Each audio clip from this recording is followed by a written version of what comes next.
Hey guys, Brett Jackrell from MotoElectricVehicles.com here to review our 11-passenger wheelchair electric shuttle.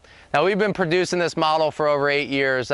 We've been in business for 16 years, and this has been our bread and butter. When someone wants to go with something for a wheelchair occupant plus people, they don't want to exclude someone in a wheelchair, and they don't want to spend $80,000 on a handicap bus.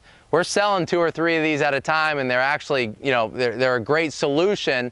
1, they're green, 2, they cost less to operate, and 3, they break down a lot less from a diesel bus. So with no further ado, I want to go over the vehicle.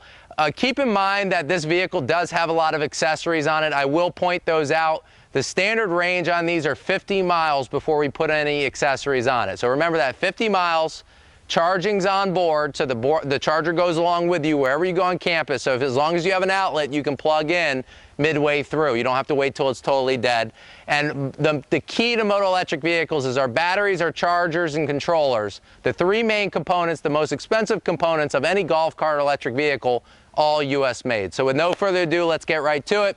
You got your 11-passenger wheelchair tram. I want to jump right to the wheelchair ramp because this is actually our design. We don't have a patent on it, but it is our design. We've been producing it a lot. And we've been producing it for a lot of years as well. So we've made it better over time. Look how easy it is. I'm going to do it with one hand. Now, I'm 190 pounds, and I will tell you, even someone a little bit smaller, let's say a lady driver that's 120 pounds, could operate this. And that's the great thing about it.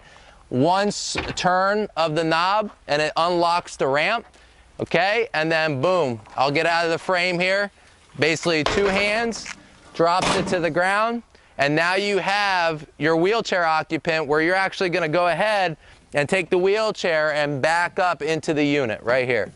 And then you'll turn them around and you'll lock them into place. Now, the great thing about our ramps is we have a magnetic switch that actually puts an LED light on the ramp so you have some exposure. Now, when we talk about ADA, obviously there's guidelines out there. There's no ADA spec for an electric shuttle or a golf cart, but we do use the minivan spec to build our ramp. So you can see you got 2-inch lips on the side, you got 30+ inches wide to get the wheelchair up, and then it's super simple. You go around to the driver's side again. Look, with one hand, I'm gonna do it with one hand so you guys can see it. You break it into half, and then it locks into place like so. And then you just turn the knob, and you're on your way.